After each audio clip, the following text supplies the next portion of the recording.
اگلا سوال ہے، میرے ساتھ اکثر اوقات ایسا ہوتا ہے کہ جب میں نماز پڑھتا ہوں تو 1 یا 2 رکعتوں کے بعد شیطان مجھے شک میں ڈال دیتا ہے کہ تم نے اتنی رکعتیں پڑھی ہیں نہ کہ اتنی، اور یوں مجھے ہر نماز کے اینڈ پر سجدہ سہو کرنا پڑتا ہے۔ پلیز مجھے اس آزمائش سے نکلنے کا طریقہ بتا دیں، شکریہ۔ طریقہ بھی آپ کو بتاتے ہیں، اور پہلی بات یہ یاد رکھیے گا، اگر کسی کو نماز میں کوئی وہم ہوا ہے نا تو سجدہ صاف کرنے سے اس کی نماز نہیں ہو جائے گی، کیونکہ بخاری مسلم میں الفاظ ہیں، نبی علیہ السلام نے فرمایا کہ شیطان جو ہے نا وہ جب تم نماز پڑھتے ہو نا تو آ کے تمہیں وسوسے دلاتا ہے، حتیٰ کہ تمہیں یہ بھول جاتا ہے کہ تم نے کتنی رکعتیں پڑھی اور کتنی نہیں۔ تو اس میں آگے الفاظ ہیں، نبی علیہ السلام نے فرمایا کہ تم یقین پر بنیاد رکھو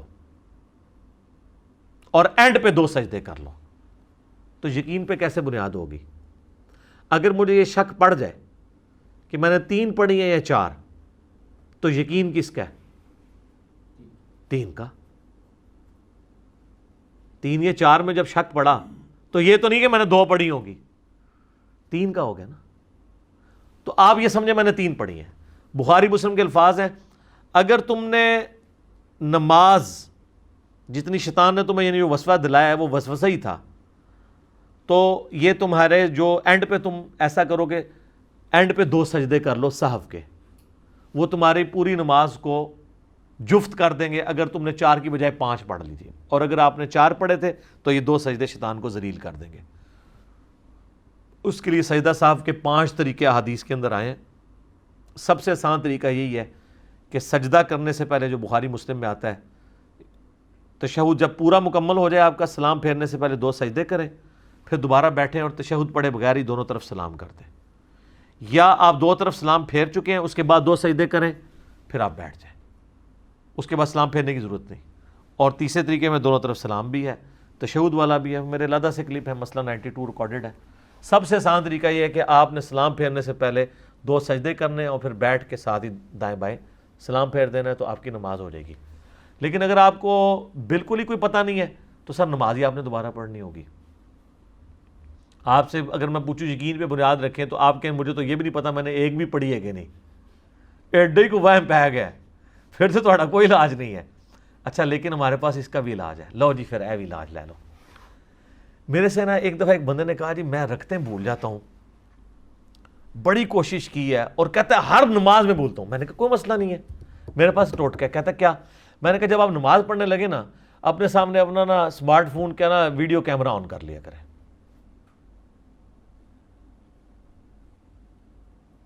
جب آپ کیمرہ آن کریں گے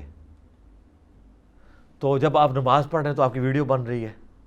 تو میں نے کہا جب آپ کو جیسے ہی جس نماز میں شک پڑے نا، آپ نے نماز کو تو ادھر ہی چھوڑنا ہے، کیمرہ لا کے چیک کرنا ہے، تو آپ کو 2-3 بار پتہ چلے گا کہ تو آپ کو خالی وسوسہ دلاتا ہے، وہ کیمرہ تو بتا رہا ہے کہ آپ نے نماز صحیح پڑھی ہے۔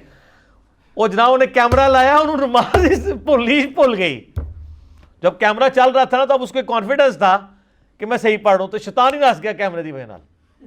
یہ میں آپ کو بالکل صحیح طریقہ بتا رہا ہوں، جینون۔ جس کو شک پڑتا ہے نا وہ سامنے کیمرہ لگا کے نا نماز پڑھے، بعد میں وہ کاؤنٹر چیک کر سکتا ہے نا۔ اس دوران وہ 3 یا 4 میں شک پڑا تو کہ میں نے 3 پڑھی ہیں، 4 پوری کر کے یا وہ 5 بھی ہوگی، سجدہ صاحب کر لے گا، نماز ہو جائے گی۔ لیکن بعد میں جب کیمرہ دیکھے گا نا، اور نمبر آف ٹائم جب آپ یہ پرفارم کریں گے تو آپ کو چلے گا شیطان سے آپ کو وسوسہ دلاتا ہے، آپ نماز بالکل ٹھیک پڑھ رہے ہوتے ہیں۔ ایک یہ کیمرے والا طریقہ ہے جدید، ایک مدنی طریقہ۔ ایک اور طریقہ ہے کہ آپ صورتیں فکس کر لیں ہر رکعت کی۔ آپ ہمیشہ 4 رکعتوں میں پہلی رکعت میں قل یا ایھا الکافرون پڑھیں، دوسری میں قل ھو اللہ احد پڑھیں، تیسری میں قل اعوذ برب الفلق پڑھیں، اور چوتھی میں قل اعوذ برب الناس۔ میری یہ روٹین ہے، یہ اللہ کی محبوب ترین صورتیں ہیں، خصوصاً آخری 3 صورتیں تو المعوذات ہیں، اور جو سورہ الکافرون ہے وہ تو شرک سے برات کا اعلان ہے، اس کے تو علیحدہ فضائل ہیں۔ سر آپ کبھی بھی نہیں بھولیں گے۔ آپ مجھے بتائیں جس نے قل یا ایھا الکافرون پڑھی ہوئی ہے، کوئی ایڈی سیدھی صورت ہے؟ عام مدد تو یاد ہی نہیں ہوتی ہے، مکس ہو جاتی ہے، قل یا ایھا الکافرون لا اعبد ما تعبدون ولا انتم۔ جس نے یہ پہلی رکعت میں پڑھی ہوئی ہے نا، اگر دوسری رکعت میں وہ جا کے سوچتا ہے نا کہ میں نے پتہ نہیں پہلی پڑھی ہے کہ نہیں، جناب وہ 14 طبق روشن ہون گے کہ بھائی قل یا ایھا الکافرون پڑھی ہے، آلے تک دماغ وچ گونجدی پئی ہے، کیونکہ صورت ہی ایسی ہے۔ اچھا دوسری میں آپ پڑھیں سورہ اخلاص۔ سورہ اخلاص تو اتنی آسان ہے، جب آپ نے پڑھی ہوگی نا قل ھو اللہ احد، اس سے تو ہمارا شغف ہی ایسا ہے۔ تیسری رکعت میں جا کے نا آپ کے دماغ میں بھی ہوگا یار سورہ اخلاص میں نے پڑھی ہے، ٹھیک ہے. پھر تیسری میں جائیں گے تو قل اعوذ برب الفلق، یہ بھی ایک یونیک صورت ہے. تو اس طریقے سے بھی آپ کو نا یہ مسئلہ حل ہو جائے گا. اچھا بعض لوگ سجدے بھول جاتے ہیں، پتہ نہیں ایک کیتا ہے کہ دو کیتے ہیں. آسان سا حل ہے کہ آپ یقین پہ بنیاد رکھیں. اگر آپ کو نا ایک یا دو آپ کے میں نے ایک ہی کیے ہیں، ایک اور کرتے ہیں تو تیسرا ہی ہوگا نا.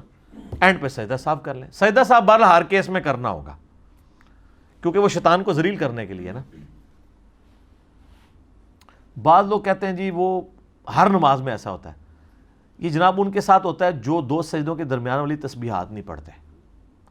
اگر آپ دو سجدوں کے درمیان جلسے کی جو تسبیحات ہیں، رب اغفر لی رب اغفر لی یا اللہم اغفر لی وارحمنی واہدنی وعافنی وارزقنی، یہ پڑھتے ہیں نا، تو جب آپ دوسرے سجدے میں جاتے ہیں نا تو آپ کو اتنی شارٹ میموری نہیں کسی کی ہوتی کہ وہ رب اغفر لی پڑھ کے دوسرے سجدے میں گیا اور وہ یہ بھول گیا کہ میں ابھی رب اغفر لی پڑھ کے ہوں.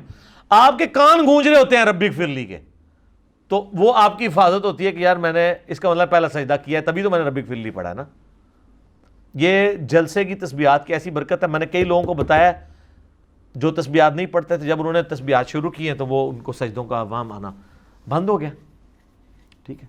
باقی اگر کسی کوئی بھول گیا ہے، تشہد درمیان والا رہ گیا ہے، کوئی مسئلہ نہیں، اینڈ پہ سجدہ صاحب کریں. اس کے لیے تو تشہد بھی دوبارہ پڑھنے کی ضرورت نہیں، وہ بھی حدیث بخاری مسلم میں موجود ہے. نبی علیہ السلام بھی بھول گئے تھے، آپ نے ایک دفعہ 5 رکعتیں پڑھا دی تھی زور کی، ایک دفعہ 3 پڑھا دی تھی.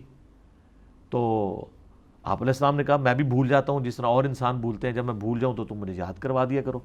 اور بخاری مسلم میں کہ امام کو لقمہ دو، مرد سبحان اللہ کہیں اور عورتیں تصفیق کریں، یہ ہاتھ پہ ہاتھ مار کے. عورت کی آواز کا بھی پردہ ہے. عورت سبحان اللہ کہہ کے نہیں کہے گی، غلطی پہ آگاہ کرے گی. عورت کے پردے کا آپ ذرا لیول دیکھیں. اور سبحان اللہ کہنا ہے، اللہ اکبر نہیں کہنا. ہوتا ہے نا اب کوئی امام پہلی رکعت میں تشہد بیٹھ گیا نا، پیچھے والے زور لگا رہے ہوتے ہیں اللہ اکبر اللہ اکبر، تو اس بیچارے کو تو سمجھ نہیں لگتی کہ یہ مجھے کہہ رہے ہیں یا کوئی کسی بندے نے آ کے اللہ اکبر کہہ کے نماز شروع کی ہے. سبحان اللہ جب آپ کہیں گے نا تو سبحان اللہ نماز میں کہیں نہیں سبحان اللہ صرف اکیلا سبحان اللہ نہیں آتا، سبحان ربی اللہ یا سبحان ربی العظیم آتا ہے. سبحان اللہ کا کیا مطلب ہے؟ اللہ غلطیوں سے پاک ہے. مراد یہ کہ تو نے غلطی کی ہے، یہ اس کی حکمت ہے. سبحان اللہ کہہ کے آپ غلطی سے آگاہ کریں. اور یہ یاد رکھیے گا درمیانہ تشہد کسی کا چھوٹ گیا اور وہ چلا گیا نا قیام میں، تو اب سنت یہ ہے کہ نبی علیہ السلام فرمایا جب قیام میں پہنچ جاؤ نا پھر واپس آنے کی ضرورت نہیں ہے، پھر سجدہ صاف کرو. کئی بیچارے قیام سے اس کو گھسیٹ کے واپس درمیان والے تشہد میں لے آتے ہیں، یہ خلاف سنت ہے کیونکہ نبی علیہ السلام منع فرمایا. سجدہ صاحب کے اوپر ایک پورا چیپٹر ہے مشکات کی پہلی جلد کے اندر، اگر آپ وہ دیکھیں یہ ساری حدیثیں آپ کو مینیجیبل فارم میں مل جائیں گی. لہذا زیادہ ان چکروں میں نہ پڑا کریں. لوگ اس طرح کے معاملات میں پڑے رہتے ہیں، ایسے ایسے وسوسوں کا شکار ہوتے ہیں، اور بعض لوگ اپنی تجوید ہی ٹھیک کرتے رہتے ہیں، آدھا گھنٹہ نماز ہی پڑھتے رہتے ہیں. اتنا زیادہ وہم میں نہ پڑیں. بعض اوقات یہ چیزیں شیطان کی طرف سے اس لیے ہوتی ہیں کہ تاکہ آپ پہ عبادت ہو جائے مشقت والی اور آپ عبادت ہی چھوڑ دیں. تو اس طرح کے کام نہیں کرنے چاہیے. چیزوں کے سلوشنز کی طرف جانا چاہیے. علماء سے رابطہ کریں، اہل علم آپ کو بتائیں گے کہ اس کا یہ حل ہے. کئی لوگ وضو کے معاملے میں بہت زیادہ وہم کرتے ہیں، 3 بالٹیاں لگا دیتے ہیں، وضو ہی ان کا ختم ہوتا ہے. تو یہ کام نہیں کرنا چاہیے اس معاملے میں. یعنی بالکل آپ ایکسٹریم پہ نہ چلے جائیں، یہ آپ کے لیے پھر شیطان کی پیروی والا معاملہ بن جائے گا. شیطان کی یہ پیروی، شیطان چاہتی ہے کہ آپ یہ حرکتیں کرنا شروع کر دیں. ٹھیک ہو گیا؟ جزاک اللہ.